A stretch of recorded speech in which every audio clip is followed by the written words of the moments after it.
ನಮಸ್ಕಾರ ಸ್ನೇಹಿತರೆ. ಇವತ್ತು ಇನ್ನೊಂದು ರೆಸಿಪಿಯೊಂದಿಗೆ ನಾನು ನಿಮ್ಮ ಮುಂದೆ ಬಂದಿದ್ದೇನೆ. ಇವತ್ತಿದ್ದು ರೆಸಿಪಿ ಚಿಕನ್ ಸುಕ್ಕ ರೆಸಿಪಿ. ಇದು ತುಂಬ ಫೇಮಸ್ ಆಗಿರುವಂಥ ರೆಸಿಪಿ. ಮಂಗಳೂರಲ್ಲಿ ಯಾವ ಹೋಟೆಲ್‌ಗೆ ಹೋದ್ರೂ ನಿಮಗೆ ಸಿಗತ್ತೆ. ಇದು ತುಂಬ ಸುಲಭವಾಗಿ ನಾವು ನಮ್ಮ ಮನೆಯಲ್ಲಿ ಮಾಡ್ಬೋದು. ಎಲ್ಲರ ಮನೆಯಲ್ಲಿ ಬೇರೆ ಬೇರೆ ರೀತಿಯಲ್ಲಿ ಮಾಡ್ತಾರೆ. ಇದು ನನ್ನದೇ ಕ್ರಿಯೇಟ್ ಮಾಡಿದಂಥ ಇದು ರೆಸಿಪಿ. ಇದನ್ನು ನೀವು ಒಮ್ಮೆ ನಿಮ್ಮ ಮನೆಯಲ್ಲಿ ಮಾಡಿ ನೋಡಿ, ಮತ್ತು ನನಗೆ ಕಮೆಂಟಲ್ಲಿ ತಿಳಿಸಿ. ಈ ವಿಡಿಯೋವನ್ನು ಫುಲ್ಲಾಗಿ ನೋಡಿ, ಕೊನೆ ತನಕ ನೋಡಿ, ಮತ್ತು ನನ್ನ ಚಾನಲ್ಗೆ ಲೈಕ್, ಸಬ್ಸ್ಕ್ರೈಬ್ ಮತ್ತು ಶೇರ್ ಮಾಡಿ. ಮತ್ತು ಇದು ಹೇಗೆ ಆಗಿದೆ ಅಂತ ನನಗೆ ಕಮೆಂಟಲ್ಲಿ ತಿಳಿಸಿ. ಮತ್ತು ಈ ರೆಸಿಪಿಯಲ್ಲಿ ಏನು ವಿಶೇಷತೆ ಅಂದರೆ, ಇದರಲ್ಲಿ ಜಾಸ್ತಿಯಾಗಿ ನಾನು ನೀರುಳ್ಳಿ ಮತ್ತು ಬೇವಿನ ಸೊಪ್ಪು, ಜೀರಿಗೆಯನ್ನು ಬಳಸಿದ್ದೇನೆ. ಈ ಚಿಕನ್ ಸುಕ್ಕನ್ನು ನಿಮ್ಮ ಮನೆಯಲ್ಲಿ ಯಾವಾಗ ನೆಂಟರು ಬಂದರೆ ನೀವು ಮಾಡ್ಬೋದು. ಒಮ್ಮೆ ಮಾಡಿ ನೋಡಿ. ಮತ್ತು ಈ ಚಿಕನ್ ಸುಕ್ಕದೊಟ್ಟಿಗೆ ನೀರು ದೋಸೆ ಅಥವಾ ಸೇಮಿಗೆ ಅಥವಾ ಅನ್ನದೊಟ್ಟಿಗೆ ಅಥವಾ ಇಡ್ಲಿ, ಅದು ಯಾವುದರ ಒಟ್ಟಿಗೆ ನೀವು ತಿನ್ಬೋದು. ತುಂಬ ಒಳ್ಳೆಯ ಮತ್ತು ರುಚಿಕರವಾದಂತಹ ನೈಸರ್ಗಿಕವಾಗಿರುವಂತಹ ಇದು ರೆಸಿಪಿ. ಒಮ್ಮೆ ಟ್ರೈ ಮಾಡಿ, ಮತ್ತು ಹೇಗೆ ಆಗಿದೆ ಅಂತ ತಿಳಿಸಿ. ತುಂಬ ರುಚಿಯಾಗಿರುವಂಥದ್ದು. ಮತ್ತು ಎಲ್ಲ ಸಾಮಗ್ರಿಗಳು ನಿಮ್ಮ ಮನೆಯಲ್ಲಿ ಇರುತ್ತೆ, ಅದಕ್ಕೋಸ್ಕರ ಏನು ತಂದು ಬರಬೇಕಂತಿಲ್ಲ. ಚಿಕನನ್ನು ಬಿಟ್ಟು, ಚಿಕನ್ ಮನೆಯಲ್ಲಿ ಇದ್ದರೆ ಅದು ಇನ್ನೂ ಒಳ್ಳೆಯದು. ನಿಮ್ಮ ಮನೆಯಲ್ಲಿದ್ದಂಥ ಚಿಕನನ್ನು ನೀವು ಬಳಸ್ಬೋದು. ಬನ್ನಿ, ನಾವು ಈ ರೆಸಿಪಿಯನ್ನು ಈಗ ಸ್ಟಾರ್ಟ್ ಮಾಡುವ, ಹೇಗೆ ಮಾಡುವುದಂತ. ಮೊದಲಿಗೆ ನಾನು ಸ್ವಲ್ಪ ತೆಂಗಿನ ಎಣ್ಣೆಯನ್ನು ಹಾಕ್ತಾ ಇದ್ದೇನೆ. ಇದಕ್ಕೆ ನೀವು ತುಪ್ಪವನ್ನು ಬಳಸ್ಬೋದು, ಯಾಕೆಂದರೆ ಚಿಕನ್ ಸ್ವಲ್ಪ ಹೀಟ್ ಆಗಿರುವ ಕಾರಣ ತಂಪಾಗಲಿಕ್ಕೆ ಸ್ವಲ್ಪ ತುಪ್ಪವನ್ನು ಬಳಸ್ಬೋದು. ನಾನು ತೆಂಗಿನ ಎಣ್ಣೆಯನ್ನು ಬಳಸ್ತಿದ್ದೇನೆ, ಯಾಕೆಂದರೆ ಇದು ನಮ್ಮ ಮನೆಯಲ್ಲಿ ಮಾಡಿದಂಥ ತೆಂಗಿನ ಎಣ್ಣೆ. ಆ ಕಾರಣ ಅದನ್ನು ಬಳಸ್ತೇನೆ. ತೆಂಗಿನ ಎಣ್ಣೆ ಬಳಸಿದರೆ ತುಂಬ ಒಳ್ಳೆಯದು, ಯಾಕೆಂದರೆ ಅದು ತುಂಬ ರುಚಿಯಾಗಿ ಕೊಡುತ್ತೆ. ಇದು ಸ್ವಲ್ಪ ಎಣ್ಣೆ ಕಾಯ್ದು ಬಂದಿದೆ, ಬಿಸಿಯಾಗಿ ಬಂದಿದೆ. ಮತ್ತು ಇದಕ್ಕೆ ನಾನು ಒಂದು 10 ಎಸಳಿನಷ್ಟು ಬೆಳ್ಳುಳ್ಳಿಯನ್ನು ಹಾಕ್ತಾ ಇದ್ದೇನೆ. ಸ್ವಲ್ಪ ಜಜ್ಜಿ, ಇಲ್ಲಾಂದರೆ ಅದು ಕಾಯ್ದು ಬರುವಾಗ ಉಡಿಬಹುದು. ಆಗ ಕಾರಣ ಸ್ವಲ್ಪ ಜಜ್ಜಿ ಅದನ್ನು ಈಗ ಎಣ್ಣೆಯಲ್ಲಿ ಸ್ವಲ್ಪ ಫ್ರೈ ಮಾಡಬೇಕಾಗತ್ತೆ. 10 ಎಸಳು ಅಷ್ಟು ಬೆಳ್ಳುಳ್ಳಿಯನ್ನು ನಾನು ತೆಗೆದುಕೊಂಡಿದ್ದೇನೆ. ಮತ್ತು ಇದು ಕಾಯ್ದು ರೆಡಿಯಾಗಿದೆ, ಇದು ಫ್ರೈ ಆಗಿದೆ. ಇದಕ್ಕೆ ನಾನು 10ರಿಂದ 15 ಮೆಣಸಿನಕಾಯಿಯನ್ನು ಹಾಕ್ತಿದ್ದೇನೆ, ಯಾಕೆಂದರೆ 1 ಕಿಲೋ ಅಷ್ಟು ಚಿಕನ್ ಇದೆ. 1 ಕಿಲೋ ಚಿಕನ್ ಸುಕ್ಕವನ್ನು ಮಾಡ್ತಾ ಇದ್ದೇನೆ. ಆ ಕಾರಣ ಇದಕ್ಕೆ ಒಂದು 10ರಿಂದ 15 ಒಣ ಮೆಣಸಿನಕಾಯಿಯನ್ನು ಹಾಕ್ತಿದ್ದೇನೆ. ಮತ್ತು ಇದನ್ನು ಸ್ವಲ್ಪ ಚೆನ್ನಾಗಿ ಫ್ರೈ ಮಾಡ್ತೇನೆ, ಯಾಕೆಂದರೆ ಸ್ವಲ್ಪ ಕ್ರಿಸ್ಪಿಯಾಗಿ ಫ್ರೈ ಮಾಡಿದರೆ ತುಂಬ ಒಳ್ಳೆಯ ರುಚಿ ಬರುತ್ತೆ ಚಿಕನ್ ಸುಕ್ಕಾಗೆ. ಆ ಕಾರಣ ಇದನ್ನು ಒಳ್ಳೆಯದಾಗಿ ಫ್ರೈ ಮಾಡ್ತಿದ್ದೇನೆ. ಇದು ಫ್ರೈ ಆಗಿ ರೆಡಿಯಾಗಿದೆ. ಇದಕ್ಕೆ ನಾನು ಈಗ ಈರುಳ್ಳಿಯನ್ನು ಹಾಕ್ತಿದ್ದೇನೆ. 5 ಈರುಳ್ಳಿಯನ್ನು ನಾನು ಇದಕ್ಕೆ ಹಾಕ್ತಿದ್ದೇನೆ. ಇದು 1 ಕಿಲೋ ಚಿಕನ್ ಸುಕ್ಕಕ್ಕೆ 5 ಈರುಳ್ಳಿಯನ್ನು ನಾನು ಈ ಥರ ಕಟ್ ಮಾಡಿ, ಇದನ್ನು ನಾವು ಬೇಯಿಸಬೇಕಾಗುತ್ತೆ. ತುಂಬ ಒಳ್ಳೆಯದಾಗಿ ಫ್ರೈ ಮಾಡಬೇಕಾಗತ್ತೆ, ಯಾಕಂದರೆ ನಮ್ಮ ಚಿಕನ್ ಸುಕ್ಕ ಒಳ್ಳೆಯ ರುಚಿ ಬರಬೇಕಲ್ಲ. ಆ ಕಾರಣಕ್ಕೆ ಇದನ್ನು ತುಂಬ ಒಳ್ಳೆಯದಾಗಿ ಫ್ರೈ ಮಾಡಬೇಕಾಗುತ್ತೆ. ಸ್ವಲ್ಪ ಗ್ಯಾಸ್ನ ಫ್ಲೇಮ್ ಜಾಸ್ತಿ ಮಾಡಿ, ಇಲ್ಲದ್ರೆ ತುಂಬ ಟೈಮ್ ತಗೊಳ್ಳುತ್ತೆ. ಇದನ್ನು ತುಂಬ ಒಳ್ಳೆಯದಾಗಿ ಫ್ರೈ ಮಾಡಿ, ಇದರ ಕಲರ್ ಚೇಂಜ್ ಆಗಬೇಕಾಗತ್ತೆ, ಇಲ್ಲಾಂದರೆ ಇದಕ್ಕೆ ರುಚಿ ಬರಲ್ಲ. ಎಷ್ಟು ಒಳ್ಳೆಯದಾಗಿ ಫ್ರೈ ಮಾಡ್ತೀರಿ ಅಷ್ಟು ಒಳ್ಳೆಯದು. ಇದಕ್ಕೆ ಸ್ವಲ್ಪ ಎಣ್ಣೆ ಹಾಕಬೇಕಾಗತ್ತೆ. ಸ್ವಲ್ಪ ಎಣ್ಣೆ ಕಡಿಮೆ ಆಗಿದೆ, ನಾನು ಸ್ವಲ್ಪ ಇದಕ್ಕೆ ಎಣ್ಣೆಯನ್ನು ಹಾಕ್ತಾ ಇದ್ದೇನೆ. ಮತ್ತು ಇದನ್ನು ಸ್ವಲ್ಪ ಚೆನ್ನಾಗಿ ಫ್ರೈ ಮಾಡಿ. ಇದಕ್ಕೊಂದು 10 ನಿಮಿಷ ತಾಗತ್ತೆ ಇದು ಫ್ರೈ ಆಗೋಕ್ಕೆ. ನೋಡಿ, ಇದು ಫ್ರೈ ಆಗಿ ಆಗ್ತಾ ಇದೆ ನೋಡಿ. ಈ ಥರ ಫ್ರೈ ಆಗಬೇಕಾಗತ್ತೆ ನೋಡಿ. ಇದಕ್ಕೆ ನಾನು ಈಗ ಕೊತ್ತಂಬರಿಯನ್ನು ಹಾಕ್ತಿದ್ದೇನೆ. ಇದಕ್ಕೆ ಈ ಥರ ಫ್ರೈ ಆಗಬೇಕಾಗುತ್ತೆ ನೋಡಿ. ಈ ಥರ ಆಗಬೇಕು. ಇದು ಆಗಿ ರೆಡಿಯಾಗಿದೆ. ಈಗ ನಾನು ಇದಕ್ಕೆ ಕೊತ್ತಂಬರಿಯನ್ನು ಹಾಕ್ತಿದ್ದೇನೆ. ಒಂದು ಮುಷ್ಟಿಯಷ್ಟು ಕೊತ್ತಂಬರಿಯನ್ನು ಹಾಕ್ತಿದ್ದೇನೆ, ಯಾಕೆಂದರೆ ಇದು ಚಿಕನ್ ಆದ ಕಾರಣ ಸ್ವಲ್ಪ ಒಳ್ಳೆಯ ರುಚಿ ಕೊಡುತ್ತೆ. ಕೊತ್ತಂಬರಿಯನ್ನು ಜಾಸ್ತಿ ಹಾಕಿದೆ, ಆ ಕಾರಣ ನಾನು 1 ಮುಷ್ಟಿಯಷ್ಟು ಹಾಕ್ತಾ ಇದ್ದೇನೆ ನೋಡಿ. ಇಷ್ಟ ಬೇಕಾಗತ್ತೆ 1 ಕಿಲೋ ಚಿಕನ್ ಸುಕ್ಕಾಗೆ.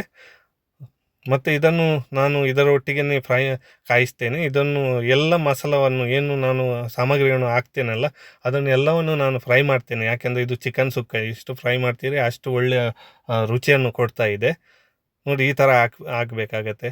ಮತ್ತು ಇದಕ್ಕೆ ನಾನು ಜೀರಿಗೆಯನ್ನು ಹಾಕ್ತೇನೆ. 2 ಚಮಚದಷ್ಟು ನಾನು ಜೀರಿಗೆಯನ್ನು ಹಾಕ್ತಿದ್ದೇನೆ, ಯಾಕೆಂದರೆ ಜೀರಿಗೆ ಮತ್ತು ನಾನು ಈರುಳ್ಳಿ ಮತ್ತು ತೆಂಗಿನಕಾಯಿ ಒಟ್ಟಿಗೆ ನಾನು ಹಾಕಬೇಕಾಗತ್ತೆ. ಆ ಕಾರಣ ಇಲ್ಲಿ ಜಾಸ್ತಿ ನಾನು ಹಾಕ್ತಿಲ್ಲ. ಇದರೊಟ್ಟಿಗೆ ಇದನ್ನು ಬೇಯಿಸ್ತೇನೆ, ಇದನ್ನು ಫ್ರೈ ಮಾಡ್ತೇನೆ. ಇದಕ್ಕೆ ನಾನು ಸಾಸಿವೆಯನ್ನು ಹಾಕ್ತೇನೆ. ಒಂದು ಕಾಲು ಮುಷ್ಟಿಯಷ್ಟು 2 ಚಮಚದಷ್ಟು ಹಾಕಿ ನೀವು, ಇಲ್ಲ ಜಾಸ್ತಿ ಬೇಕಾದ್ರೆ ಜಾಸ್ತಿ ಹಾಕ್ಬೋದು ನಿಮಗೆ ಜಾಸ್ತಿ ಬೇಕಾದರೆ. ಮತ್ತು ಇದನ್ನು ಇದರೊಟ್ಟಿಗೆ ಫ್ರೈ ಮಾಡಿ, ಯಾಕಂದರೆ ಎಲ್ಲ ಸಾಮಗ್ರಿಗಳನ್ನು ಫ್ರೈ ಮಾಡಿದರೆ ಇದಕ್ಕೆ ರುಚಿ ಬರುವುದು. ಈ ರೀತಿಯಾದಂಥ ಚಿಕನ್ ಸುಕ್ಕ ನಿಮಗೆ ಎಲ್ಲಿಯೂ ಸಿಗೋಕ್ಕಿಲ್ಲ. ಇದಕ್ಕೆ ನಾನು ಬೇವಿನ ಸೊಪ್ಪನ್ನು ಹಾಕ್ತೇನೆ. ನಾನು ಮೊದಲಿಗೆ ಹೇಳಿದ ಹಾಗೆ ಬೇವಿನ ಸೊಪ್ಪು ಮತ್ತು ಈರುಳ್ಳಿ ಮತ್ತು ಜೀರಿಗೆಯನ್ನು ಜಾಸ್ತಿಯಾಗಿ ಬಳಸ್ತಾ ಇದ್ದಾನೆ. ಬೇವಿನ ಸೊಪ್ಪು ಎಲ್ಲಿ ಬೇಕಾದರೂ ಸಿಗತ್ತೆ ಮಂಗಳೂರಲ್ಲಿ, ಎಲ್ಲರ ಮನೆಯಲ್ಲಿ ಇದು ಒಂದು ಗಿಡ ಅಂತೂ ಇರುತ್ತೆ. ನೀವು ಬೇರೆ ಅಂಗಡಿಯಲ್ಲೂ ಸಿಗತ್ತೆ, ಇದಕ್ಕೆ ಜಾಸ್ತಿ ಹಣ ಇಲ್ಲ. ಇದು ಒಂದು 10 ರೂಪಾಯಿಗೆ ಒಂದು ಇಷ್ಟು 1/4 ಕಿಲೋ ಅಷ್ಟು ಅವರು ಕೊಡ್ತಾರೆ. ಯಾಕಂದರೆ ಇದು ತುಂಬ ಎಲ್ಲ ಕಡೆ ಸಿಗುವಂಥದ್ದು. ಇದಕ್ಕೆ ನಾನು ಈಗ ಅರಸಿನ ಹುಡಿಯನ್ನು ಹಾಕ್ತಿದ್ದೇನೆ, 1 ಚಮಚದಷ್ಟು ಅರಸಿನ. ಇದರಲ್ಲಿ ನಾನು ಸ್ವಲ್ಪ ಫ್ರೈ ಮಾಡ್ತೇನೆ, ಆದ ಕಾರಣ ಇದರಲ್ಲಿ ಹಾಕ್ತೇನೆ. ಗ್ಯಾಸನ್ನು ಸ್ವಲ್ಪ ಸ್ಲೋ ಆಗಿ ಇಡಿ ಈಗ, ಯಾಕೆಂದರೆ ಈರುಳ್ಳಿ ಫ್ರೈ ಆಗಿದೆ, ಇನ್ನು ಎಲ್ಲವೂ ಫ್ರೈ ಆಗಿ ರೆಡಿ ಆಗಿದೆ. ಇದಕ್ಕೆ ನಾನು 1 ಚಮಚದಷ್ಟು ಹುಣಸಿನ ಹುಳಿಯನ್ನು ಹಾಕ್ತೇನೆ ಇದರೊಟ್ಟಿಗೆ. ಈ ಥರ ಮಿಕ್ಸ್ ಮಾಡಿ ಗ್ಯಾಸನ್ನು ಈಗ ಆಫ್ ಮಾಡಿ, ಇದು ರೆಡಿ ಆದ ಕಾರಣ ಈಗ ಗ್ಯಾಸನ್ನು ಆಫ್ ಮಾಡಿ ಇಡಿ, ಸ್ವಲ್ಪ ತಣ್ಣಗಾಗಲಿ. ಯಾಕೆಂದರೆ ಬಿಸಿ ಬಿಸಿ ಅದನ್ನು ಪೇಸ್ಟ್ ಗ್ರೈಂಡ್ ಮಾಡಲಿಕ್ಕೆ ಆಗಲ್ಲ ಮಿಕ್ಸಿಯಲ್ಲಿ, ಅದು ಪೇಸ್ಟ್ ಮಾಡಿದರೆ ಒಳ್ಳೆಯದಲ್ಲ. ಆ ಸಮಯದಲ್ಲಿ ನೀವು ಒಂದು ಮಿಕ್ಸಿಯಲ್ಲಿ 2 ಈರುಳ್ಳಿಯನ್ನು ಕಟ್ ಮಾಡಿ ಹಾಕಿ, ಯಾಕೆಂದರೆ ಇದಕ್ಕೆ ಚಿಕನ್ ಸುಕ್ಕಕ್ಕೆ ತೆಂಗಿನಕಾಯಿ ಬೇಕಲ್ಲ, ಅದಕ್ಕೋಸ್ಕರ. ಇದರ ಸೀಕ್ರೆಟೇ ಇದು, ನಾನೀಗ ಹೇಳ್ತೇನೆ ನೋಡಿ. ಈ ಮಿಕ್ಸಿಯಲ್ಲಿ 2 ಈರುಳ್ಳಿಯನ್ನು ಕಟ್ ಮಾಡಿ ಹಾಕ್ತಾ ಇದ್ದೇನೆ ನೋಡಿ. ಈರುಳ್ಳಿ 2 ಅನ್ನು ಹಾಕ್ತಿದ್ದೇನೆ. ಮತ್ತು ಇದಕ್ಕೆ 1 ಮುಷ್ಟಿಯಷ್ಟು ಇದಕ್ಕೆ 1 ಮುಷ್ಟಿಯಷ್ಟು ನಾನು ಜೀರಿಗೆಯನ್ನು ಹಾಕ್ತಿದ್ದೇನೆ ಒಟ್ಟಿಗೆ. ಯಾಕೆಂದರೆ ಇದರ ರೆಸಿಪಿಯ ಸೀಕ್ರೆಟ್ ಇದು.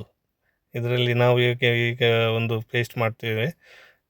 1 ಮುಷ್ಟಿ. ನಿಮಗೆ ಜಾಸ್ತಿ ಜೀರಿಗೆ ಇಷ್ಟ ಇಲ್ಲದೆ ಹಾಕಬೇಡಿ, ನಿಮಗೆ ಇಷ್ಟ ಇದ್ದರೆ ಒಳ್ಳೆಯದು. ಯಾಕೆಂದರೆ ಇದನ್ನು ನಮ್ಮ ಜೀವಕ್ಕೆ ತಂಪನ್ನು ಕೊಡ್ತದೆ. ಯಾಕೆಂದರೆ ಚಿಕನ್ ಸ್ವಲ್ಪ ಹೀಟಲ್ಲ, ಆ ಕಾರಣ ನಾನು ಜಾಸ್ತಿಯಾಗಿ ಜೀರಿಗೆಯನ್ನು ಬಳಸ್ತಾ ಇದ್ದೇನೆ. ಮತ್ತು ಇದಕ್ಕೆ 1-2 ಅಷ್ಟು ಬೇವಿನ ಸೊಪ್ಪನ್ನು ಹಾಕ್ತೇನೆ. ಯಾಕೆ ಇದನ್ನು ನಾವು ಸ್ವಲ್ಪ ಪೇಸ್ಟ್ ಅಂದರೆ ಫುಲ್ ಪೇಸ್ಟ್ ಅಲ್ಲ, ಸ್ವಲ್ಪ ಕ್ರಷ್ ಮಾಡೋದು. ಸ್ವಲ್ಪ ನೀರು ಹಾಕಿ, ಜಾಸ್ತಿ ನೀರು ಹಾಕಬೇಡಿ, ಯಾಕಂದರೆ ಇದನ್ನು ಚಿಕನ್ ಸುಕ್ಕ ಮಾಡುವುದ ಕಾರಣ ಸ್ವಲ್ಪ ನೀರನ್ನು ಹಾಕಬೇಕಾಗತ್ತೆ. ಮತ್ತು ಇದನ್ನು ಸ್ವಲ್ಪ ತಿರುಗಿಸಿ, ಮತ್ತು ಇದಕ್ಕೆ ಕಾಯನ್ನು ಮೊದಲಿಗೆ ಪೇಸ್ಟನ್ನು ಮಾಡಿದ ಮೇಲೆ ತೆಂಗಿನಕಾಯನ್ನು ಹಾಕಿ ಸ್ವಲ್ಪ 1-2 ಸೆಕೆಂಡಷ್ಟು ತಿರುಗಿಸಿ, ಜಾಸ್ತಿ ಮಾಡಬೇಡಿ, ಯಾಕೆಂದರೆ ಇದು ಚಿಕನ್ ಸುಕ್ಕಾಗೆ. ಮತ್ತು ಇದರಲ್ಲಿ ನಾನು ತೆಂಗಿನ ಎಣ್ಣೆಯನ್ನು ಹಾಕ್ತಿದ್ದೇನೆ ಇನ್ನೊಂದು ಕಾವಲಿಯಲ್ಲಿ. ಯಾಕೆಂದರೆ ನಾವು ಈಗ ಚಿಕನ್ ಸುಕ್ಕ ಮಾಡೋದು ಇದಕ್ಕೆ ನಿಮಗೆ ತುಪ್ಪ ಬಳಸ್ಬೋದು, ಒಳ್ಳೆಯ ಟೇಸ್ಟ್ ಕೊಡುತ್ತೆ. ನಾನು ತೆಂಗಿನ ಎಣ್ಣೆಯನ್ನು ಬಳಸೋದು, ಯಾಕೆಂದರೆ ಇದರಲ್ಲಿ ನಾವು ಜಾಸ್ತಿಯಾಗಿ ಇದನ್ನು ಬಳಸಿದ್ದೇವೆ, ತೆಂಗಿನಕಾಯಿ, ತೆಂಗಿನ ಎಣ್ಣೆ. ಅದಕ್ಕೆ ನಾನು ಇದನ್ನೇ ಬಳಸೋದು. ಮತ್ತು ಇದಕ್ಕೆ 1ರಷ್ಟು ಈರುಳ್ಳಿಯನ್ನು ಕಟ್ ಮಾಡಿ, ಈ ಥರ ಯಾವ ಥರವನ್ನು ಕಟ್ ಮಾಡ್ಬೋದು, ಸಣ್ಣದಾಗಿ ಕಟ್ ಮಾಡ್ಬೋದು. ನಾನು ಒಂದೇ ಥರ ಕಟ್ ಮಾಡಿದ್ದೇನೆ ಎಲ್ಲವೂ. ಆ ಕಾರಣ ಈ ಥರ ನಿಮಗೆ ಸಣ್ಣದಾಗಿ ಕಟ್ ಮಾಡಿದರೆ ಸಣ್ಣದಾಗಿ ಕಟ್ ಮಾಡಬಹುದು, ಯಾಕೆಂದರೆ ಬೇಗ ಬೇಯಿಸ್ತದೆ. ಇದನ್ನು 5 ನಿಮಿಷ ನೀವು ಬೇಯಿಸಬೇಕಾಗತ್ತೆ. ಈ ಥರ ನಿಮಗೆ ಜಾಸ್ತಿ ಎಣ್ಣೆ ಬೇಕಾದರೂ ಹಾಕ್ಬೋದು, ನಾನು ಜಾಸ್ತಿ ಎಣ್ಣೆ ಹಾಕಲಿಲ್ಲ. ಈ ಥರ ಸ್ವಲ್ಪ 5 ನಿಮಿಷ ಈ ಥರ ಇಡಿ ಬೇಯಲಿಕ್ಕೆ. ಹೌದು, ಸ್ವಲ್ಪ ಗ್ಯಾಸ್ ಬೇಕಾದರೆ ಸ್ವಲ್ಪ ಫಾಸ್ಟ್ ಇಡ್ಬೋದು. ಈ ಥರ ಸ್ವಲ್ಪ ನೋಡಿ, ಈ ಥರ ಕಲರ್ ಚೇಂಜ್ ಆಗಬೇಕಾಗತ್ತೆ. ಇದು ರೆಡಿ ಆಗಿದೆ. ಇದಕ್ಕೆ ನಾನು ಈಗ 3 ಟೊಮೆಟೊನ ಹಾಕ್ತಿದ್ದೇನೆ. ನಾನು ಈ ಥರನೇ ಕಟ್ ಮಾಡಿದ್ದೇನೆ, ನಿಮಗೆ ಬೇರೆ ಥರ ಕಟ್ ಮಾಡಬೇಕಾದ್ರೂ ಮಾಡ್ಬೋದು ಸಣ್ಣದಾಗಿ. ಇದು ಫ್ರೈ ಆಗಿ ರೆಡಿ ಆಗಿದೆ. ಇದಕ್ಕೆ ನಾನು ಈಗ ಟೊಮೆಟೊನ ಹಾಕ್ತೇನೆ. 3 ಟೊಮೆಟೊ ಸಾಕು, ಯಾಕೆಂದರೆ ನಾವು ಇದಕ್ಕೆ ಹುಣಸಿನ ಹುಳಿಯನ್ನು ಹಾಕಿದ್ದೇವೆ ನೋಡಿ. ಈ ಥರ ಫ್ರೈ ಮಾಡಿ, ಇದಕ್ಕೆ ಟೊಮೆಟೊ ನಾನು ಕಟ್ ಮಾಡಿ ರೆಡಿ ಹಾಕಿ ಇಟ್ಟಿದ್ದೇನೆ. ಈ ಥರ 3, ನಿಮಗೆ ಜಾಸ್ತಿ ಬೇಕಾದ್ರೆ ಜಾಸ್ತಿ ಹಾಕ್ಬೋದು, 1 ಹಾಕ್ಬೋದು, 3 ಹಾಕಿದರೆ ಒಳ್ಳೆಯದು. ನಾನು ಇದಕ್ಕೆ 3 ಟೊಮೆಟೊನ ಹಾಕ್ತಾ ಇದ್ದೇನೆ. ಇದಕ್ಕೆ ನಾನು ಒಂದು ನಿಮಗೆ ಕಿಚನ್ ಟಿಪ್ಪನ್ನು ಕೊಡ್ತೇನೆ. ಇದಕ್ಕೆ ಉಪ್ಪನ್ನು ಈಗಲೇ ಹಾಕ್ತೇನೆ, ಯಾಕೆಂದರೆ ಇದು ಟೊಮೆಟೊ ಕುಕ್ ಆಗಲಿಕ್ಕೆ ಸಹಾಯ ಮಾಡುತ್ತೆ. ಉಪ್ಪು ಮತ್ತು ಟೊಮೆಟೊ ಒಟ್ಟಿಗೆ ಹಾಕಿದರೆ ಅದು ಟೊಮೆಟೊ ಬೇಗನೆ ಬೇಯುತ್ತದೆ. ಆದ ಕಾರಣ ನೀವು ಮಾಡಿ, ಇದನ್ನು ಸ್ವಲ್ಪ ಗ್ಯಾಸ್ ಉಳಿಬೋದು, ಯಾಕೆಂದರೆ ಗ್ಯಾಸ್ ಸ್ವಲ್ಪ ಎಕ್ಸ್ಪೆನ್ಸಿವ್ ಅಲ್ಲ. ಆ ಕಾರಣ ನಾನು ಇದನ್ನು ಈ ಥರ ನಿಮಗೆ ಒಂದು ಟಿಪ್ ಕೊಡ್ತೇನೆ. ನೀವು ಬಳಸಿ, ಬೇಗನೆ ಕುಕ್ ಆಗುತ್ತೆ ಈ ಥರ ಆಗಿದೆ. ಇದನ್ನು ತುಂಬ ಚೆನ್ನಾಗಿ ಮಿಕ್ಸ್ ಮಾಡಿ ಎಲ್ಲ ಸೈಡಲ್ಲಿ. ಮತ್ತೊಂದು 5 ನಿಮಿಷ ಇದು ಬೇಗನೆ ಕುಕ್ ಆಗುತ್ತೆ. 5 ನಿಮಿಷದ ನಂತರ ಅದು ನಮಗೆ ಚಿಕನ್ ಹಾಕಲಿಕ್ಕೆ ರೆಡಿ ಆಗುತ್ತೆ. ನೋಡಿ ಈ ಥರ ಆಗಬೇಕಾಗತ್ತೆ. ಜಾಸ್ತಿ ಕುಕ್ ಮಾಡೋದಿಲ್ಲ, ಯಾಕಂದರೆ ಅದು ಚಿಕನ್ ಸುಕ್ಕ ಅಲ್ಲವಾ, ಆ ಕಾರಣ ತಿನ್ನುವಾಗ ಸ್ವಲ್ಪ ಬಾಯಲ್ಲಿ ಸಿಕ್ಕಿದ್ರೆ ಒಳ್ಳೆಯದು ಚಿಕನ್ ಒಟ್ಟಿಗೆ ಟೊಮೆಟೊನು. ಹಾಗಾದ್ರೆ ನಾನು ಇಷ್ಟೇ ಬೇಯಿಸ್ತಿದ್ದೇನೆ. ಇದಕ್ಕೆ ನಾನು ಈಗ 1 ಕಿಲೋ ಅಷ್ಟು ಚಿಕನನ್ನು ಹಾಕ್ತಿದ್ದೇನೆ. ನಾನು ಈ ಚಿಕನನ್ನು ಸ್ವಲ್ಪ ಸಣ್ಣದಾಗಿ ಕಟ್ ಮಾಡಿದ್ದೇನೆ. ನಿಮಗೆ ಬೇಕಾದರೆ ಸ್ವಲ್ಪ ದೊಡ್ಡದಾಗಿ ಇಡ್ಬೋದು. ಸ್ವಲ್ಪ ಸಣ್ಣದಾಗಿ ಇಟ್ಟರು ಒಳ್ಳೆಯದು, ಯಾಕೆಂದರೆ ಬೇಗ ಬೇಯಿಸ್ತದೆ. ಯಾಕೆಂದರೆ ಇದರಲ್ಲಿ ಒಂದು ಸಾಲ್ಮೊನೆಲ್ಲ ಅಂತ ಒಂದು ಡೇಂಜರಸ್ ಬ್ಯಾಕ್ಟೀರಿಯಾ ಇದೆ. ಆ ಕಾರಣ ನಾನು ಜಾಸ್ತಿ ದೊಡ್ಡದಾಗಿ ಕಟ್ ಮಾಡಲಿಲ್ಲ, ಸಣ್ಣದಾಗಿ ಕಟ್ ಮಾಡಿದ್ದೇನೆ. ಇದನ್ನು ತುಂಬ ಒಳ್ಳೆಯದಾಗಿ ಬೇಯಿಸಬೇಕಾಗತ್ತೆ, 100% ಅಷ್ಟು ಬೇಯಿಸಬೇಕಾಗತ್ತೆ. ಆದ ಕಾರಣ ನಾನು ಸಣ್ಣದಾಗಿ ಇಟ್ಟಿದ್ದೇನೆ. ನಿಮಗೆ ಬೇಕಾದರೆ ದೊಡ್ಡದಾಗಿ ಚಿಕನನ್ನು ಕಟ್ ಮಾಡ್ಬೋದು, ನಿಮ್ಮ ಇಷ್ಟ ಆದ ಹಾಗೆ. ಮತ್ತು ಇದಕ್ಕೆ ನಾನು ಈಗ ನಾನು ಆಗ ತೋರಿಸಿದ ಮಸಾಲವನ್ನು ಪೇಸ್ಟ್ ಮಾಡಿದ್ದೇವೆ. ಜಾಸ್ತಿ ನೀರು ಹಾಕಬೇಡಿ ಪೇಸ್ಟ್ ಮಾಡುವಾಗ.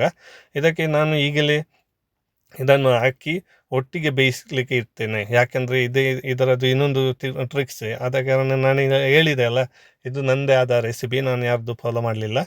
ಈ ಥರ ನೀವು ಒಟ್ಟಿಗೆ ಬೇಯಿಸಲಿಕ್ಕೆ ಇಡಿ, ಅದರಲ್ಲಿ ರುಚಿ ಕೊಡತ್ತೆ. ಮತ್ತು ಇದಕ್ಕೆ ನೀರು ಏನು ಹಾಕಬೇಡಿ, ಗೊತ್ತಾಯ್ತಾ? ಅದರ ಚಿಕನಿದ್ದು ನೀರು ಒಟ್ಟಿಗಿದು ಕುಕ್ ಆಗಬೇಕು.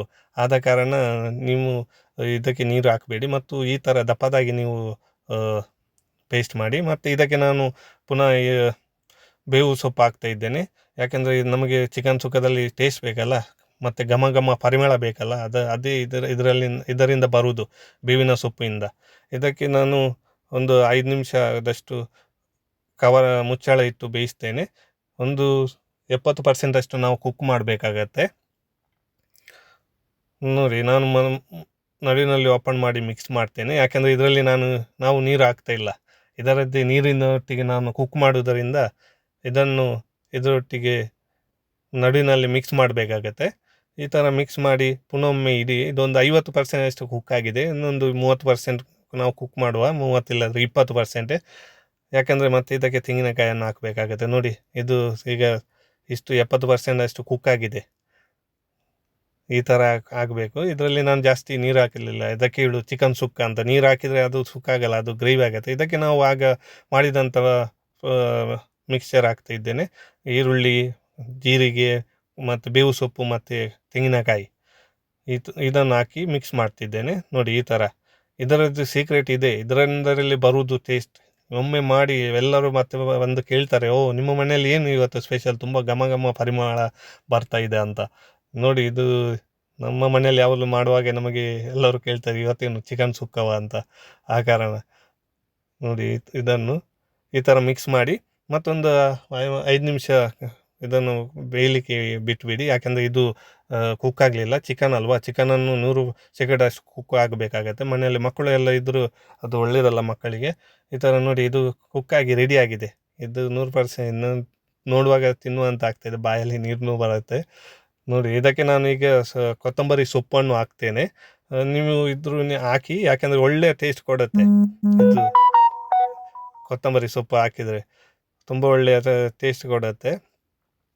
ಹೌದು, ಈ ಥರ ಮತ್ತು ಮಿಕ್ಸ್ ಮಾಡಿ, ಮತ್ತು ನಿಮಗೆ ಏಕೆ ಬೇಕಾದರೆ ಹಾಗೆ ಸರ್ವ್ ಮಾಡ್ಬೋದು. ನಾನು ಒಂದು ಬೌಲಲ್ಲಿ ಹಾಕಿ ತೋರಿಸ್ತೇನೆ.